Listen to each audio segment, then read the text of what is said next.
All right. Hello, everyone, and welcome to this presentation where I am challenging the assertion that Kubernetes is the platform of choice to run Postgres and asking three questions that you need to evaluate before you decide to use Postgres on the Kubernetes platform. Now, the entire premise of this talk is that Kubernetes had its place, Postgres had its place. Sometimes they overlap, and you need to be able to determine whether your case actually falls in the domain where these two overlap. So we're going to go through three questions. I will try and help you walk through how to evaluate the three questions. And I'm also going to try and being as neutral as possible and not let any of my biases come into play as I go about talking about this. Very briefly, my name is Umair Shahid. I am the founder and CEO of Stormatics.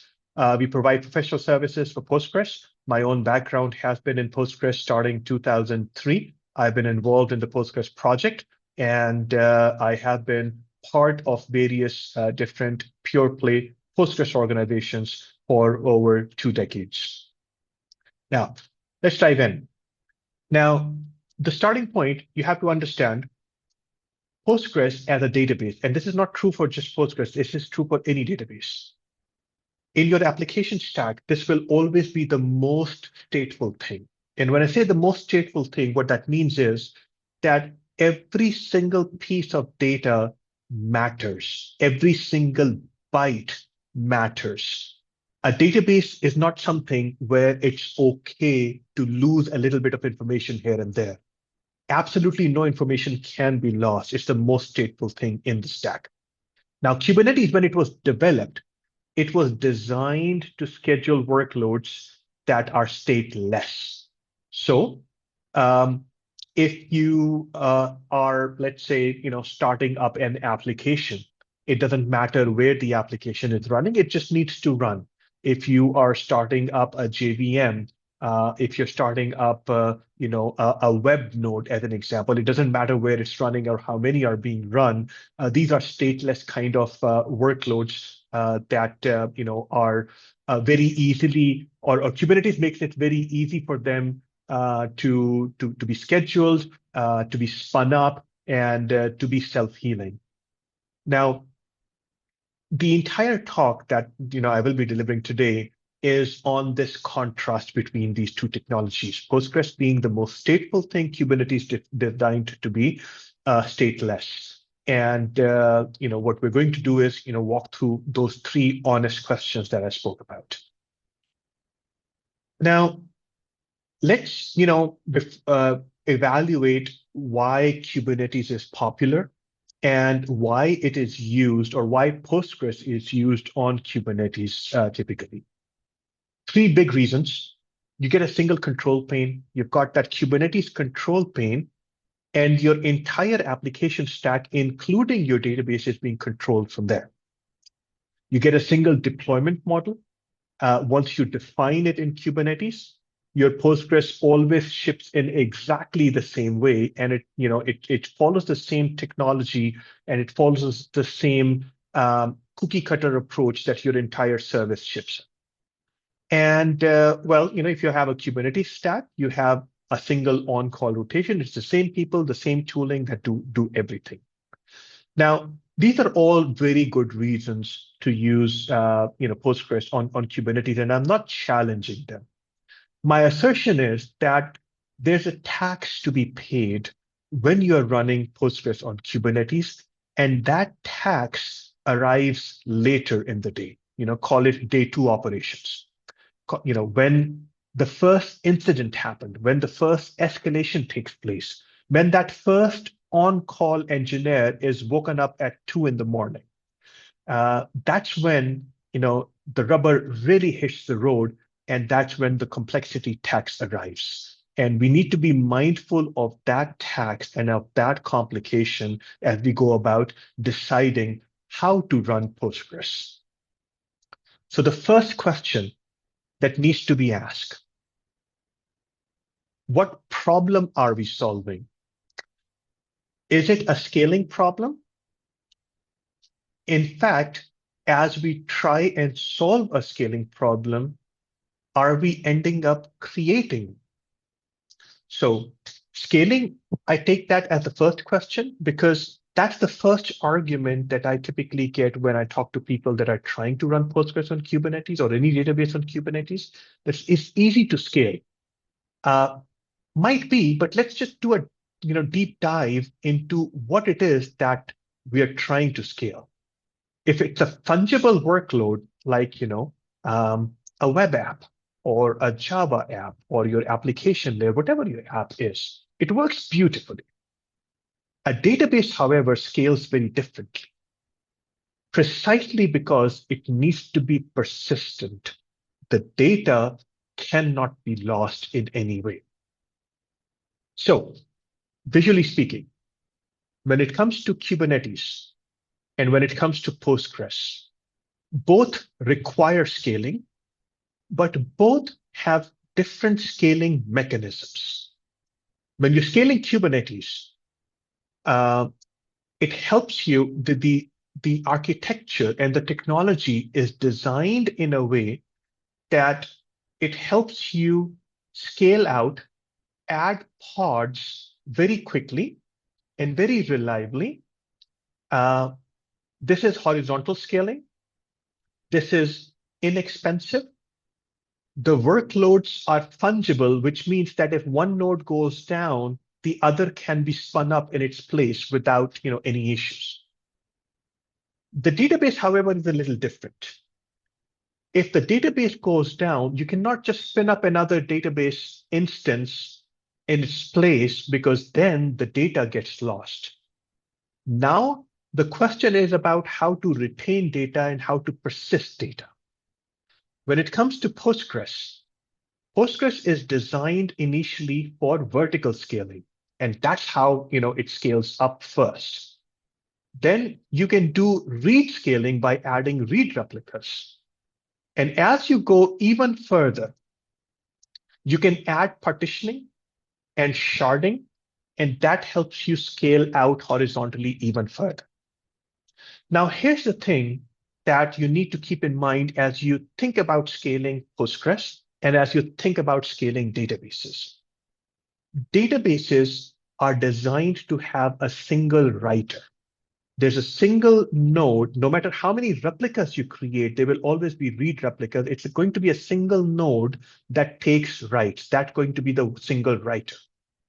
And that writer has its own ceiling. And it's that writer that you need to scale, and Kubernetes does not help scale that. Adding pods does not scale writes. Adding read replicas scales writes, but that's not a simple pod. Now you need to make sure that the pod is configured to take replication, to act as a replica, and the primary pod is configured to be the provider or to be the primary. So it's a lot more complicated than spinning up a new pod to replace one. Now, scaling Kubernetes, an application, infrastructure. Let's give Kubernetes credit where it's due. It is a beautiful piece of technology to scale application stacks. It standardized the provisioning mechanism. Each time any infrastructure is provisioned, it follows the exact same process, and very reliably exactly what is going to be provisioned and how it's going to be provisioned. You can have repeated replicas. You can just, create multiple nodes and all of those become replicas. And the entire stateless application tier can be scaled and exactly as designed. So Kubernetes works beautifully there wherever there's a fungible architecture, wherever you can tear down a node and set up something in its place and not be impacted by that replacement. Now, here's an example of a real engagement where we worked on, and the customer was going through an evaluation process on exactly what architecture to deal with as they were scaling. This is a fintech platform. They're running database workloads for multiple banks. Per database, their data size was approximately 600 gigabytes. They had a very hard under 1 hour RTO requirement, and there were multiple models that the team was evaluating. They could use a Postgres operator on AKS, which is the Azure Kubernetes service. Of course, these are running on the cloud. They could have used Flexi Server on Azure, the managed Postgres as a service, or they could do self-managed Postgres on the cloud. Those were the evaluations, and there were different factors to consider as they went about evaluating these options. Now, it's important to note over here that neither managed service nor the Postgres operator came as a natural solution for this problem, which you could have assumed that it does come as a natural solution. It didn't, because there are fundamental issues that you need to weigh out and evaluate as you ask the question about scaling. Now, what factors it was that actually helped them scale were to do with how they partitioned their database, number one, what kind of connection pooling they were able to establish, the parameters that needed to be tuned for their workloads, and the hardware that was needed to run that workload. Those were the 4 factors that were under consideration. And interestingly enough, none of these factors had anything to do with the orchestrator or with the managed service. The customer chose to step away from complexity, step away from the bloated costs of managed service, and choose self-managed VM-based deployment and go with that. Now, important to note that the deployment model was a delivery choice, and every factor that mattered to the customer for performance stood outside of the orchestrator. That is a nice segue into the second question, when we talked about complexity, is do we have the in-house expertise to debug across layers? Now, when you're running Postgres on Kubernetes, it's not just Postgres expertise that you need. It's Postgres as well as Kubernetes. And you need to ask the question, if you have the required expertise to be able to handle day 2 operations and troubleshoot in case something goes wrong. Now, visually speaking, on the left-hand side, you see, if you're running a simple VM or if you're running database on bare metal, it's very simple. You've got the database, it's running on the OS, all good and dandy, no issues there. If you're running on Kubernetes, however, you can touch as many as 8 layers below the database before you hit the OS. Now, this complexity can be justified if there is a takeaway or if there is a gain to be made, but we have to understand that there is a complexity involved over here. And the reason why I want to highlight this is that a single incident that occurs in this stack right here, if it occurs on a VM, it's only 2 layers that needs to be investigated, whether the problem is on the database or on the OS. If it occurs on the right-hand stack right here, all of these layers may need to be investigated, and you need to have expertise of all of these layers in order to be really truthfully investigate where the problem is. Now, the analogy that I tend to use is that of a mechanic, a skilled mechanic who can diagnose what might be wrong with an engine by simply hearing the sound. There are, good mechanics out there. Internal combustion engines, they will make a certain sound if something goes wrong, and the mechanic would be able to diagnose it. Now put that engine inside several layers. It's the same mechanic, it's the same engine, it's the same noise, it's the same everything, just that the layers are now obfuscating what's happening inside of the engine. And the mechanic has to figure their way through the layers in order to get to the root cause, which means that the surface area of the problem has now expanded. And the diagnosis is taking a lot longer than it used to take when it was just the mechanic and the engine. Again, the example of a real incident that we were brought in. And this was a case where the customer was running Postgres on Kubernetes.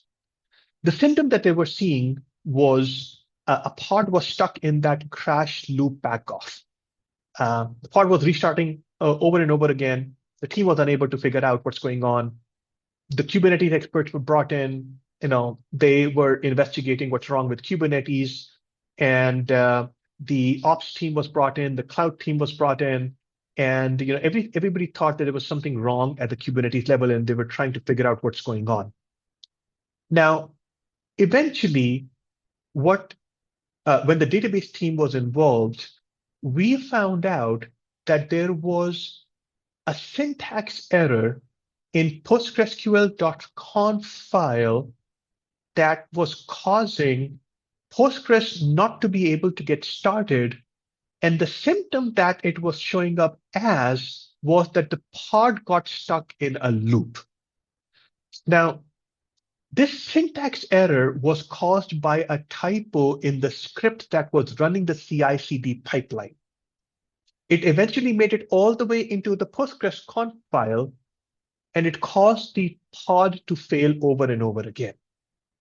Now, a Postgres.conf file, if there's a syntax error in there, and if it is running on OS in a simple VM or simple bare metal, it will immediately show up the moment you start Postgres, and it is very easy to diagnose. In this case, however, it took several hours of several engineers to be able to find the root cause of the problem, which lied in a typo in a misconfigured CI/CD pipeline. Now, this is just an example that showcases the complexity that you are taking in when you're adding layers between the database and the OS. Now, you need to have a rare profile in order to be able to handle situations like this. The profile needs to understand Postgres. The profile also needs to understand Kubernetes. So you need knowledge about these two systems in the same person in order to be able to effectively troubleshoot issues like this. Now, that's a rare find. That's a rare profile. If you have one and not the other, you will run into issues when troubleshooting. The third and final question. When you're running Postgres on Kubernetes, does that make your entire setup more predictable or less? Keep in mind that databases are designed to be predictable by nature. They are designed to be reliable and give you the same results over and over again, no matter how many times you query them and ask. Now, the same query, roughly the same execution plan, roughly the same latency, and the same recovery time. That's what you expect of your database. That happens when the entire stack that the database runs on is as reliable and as predictable as the database itself. Now, Kubernetes has a different objective. It tries to optimize for density and fix, for as many pods as possible within a node. It is designed for flexibility so that it can tear down a node and spin one up again as needed. Now, all of these are real virtues, and it makes for a powerful technology that Kubernetes is.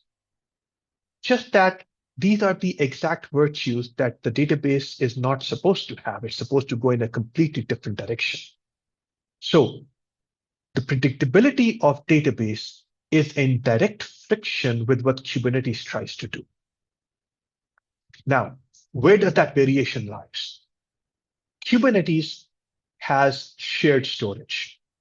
A single node might have multiple pods running, and they compete for storage, they compete for CPU, and they compete for I/O.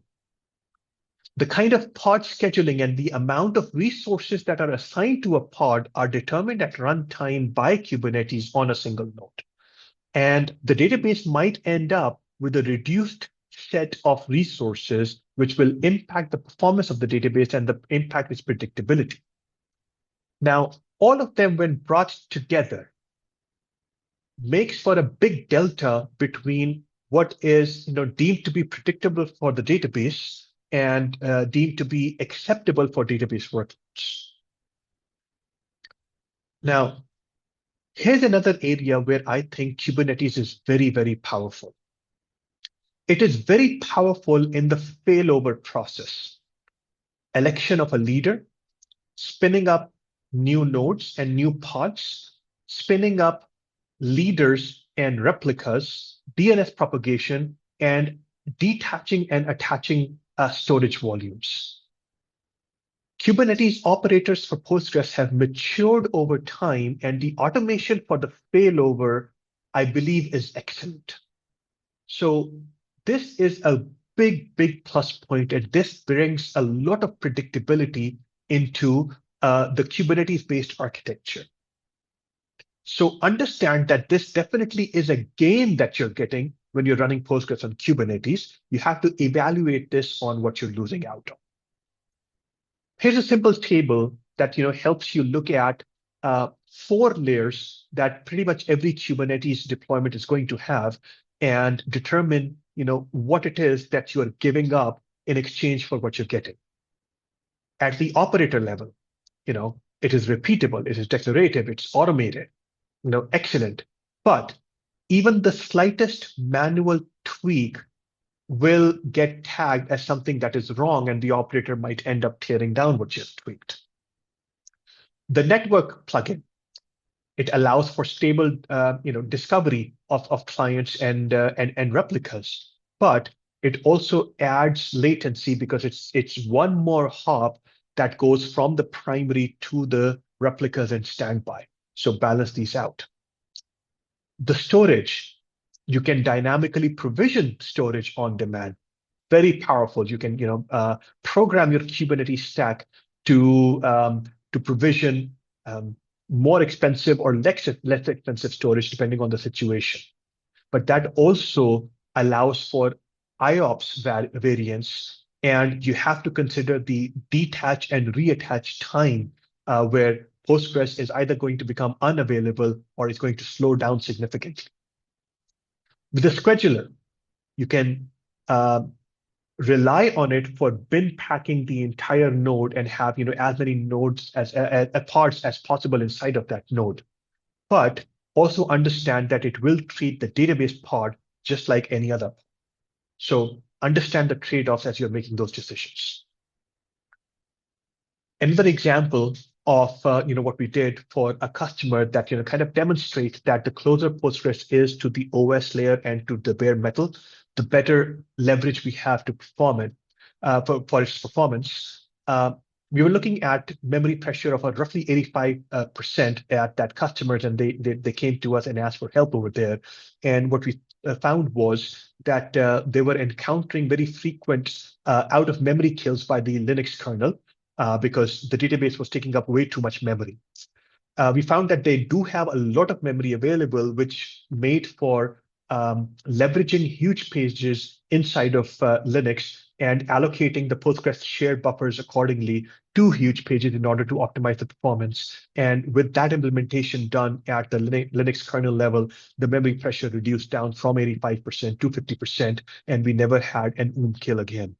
So again, a demonstration of how powerful it can get once you're getting close to the OS layer. So honest verdict with Postgres on Kubernetes: evaluate, choose with your eyes open, understand what are the trade-offs, understand whether you're solving a real scaling need, whether you have the staff to be able to handle Postgres on Kubernetes, and what kind of predictability you're going after. Once you have that understanding, once you understand what your trade-offs are, you can then make a decision. Simple rubric that you can maybe take a screenshot of or take back to your manager. When it comes to scaling, Kubernetes fits when you're trying to scale the application tier and where the load is fungible. I would recommend staying closer to the OS when your need is write throughput and large table performance. On expertise, Kubernetes is a good fit when you have a team that is fluent across Postgres and Kubernetes. But if you have one or the other, it's better to stay closer to the OS. On predictability, take a mature operator, have dedicated nodes, and that's when you can run Postgres on Kubernetes reliably. But if you don't have that, and if you need your failover path, CPU, and storage to be as steady as possible, probably stay closer to the OS. A simple checklist in case something does go wrong, when you're running Postgres on Kubernetes. Start with the database, take a look at the activity that's going on, any wait events and lots, etc., to see if there's something wrong at the database level. Once you eliminate that, you can then go down with the pod resources. You can take a look at any throttling that's being done at the pod level, any memory limits that are being set. Then you can go down to storage and take a look at any IOPS limit hits that you're getting. Check the network path, make sure that the DNS resolution is working well, and there's little to no latency between the primary and the replica. Check the operator, make sure that there are no errors on the operator side. The leader direction, especially if you have the primary standby duos going.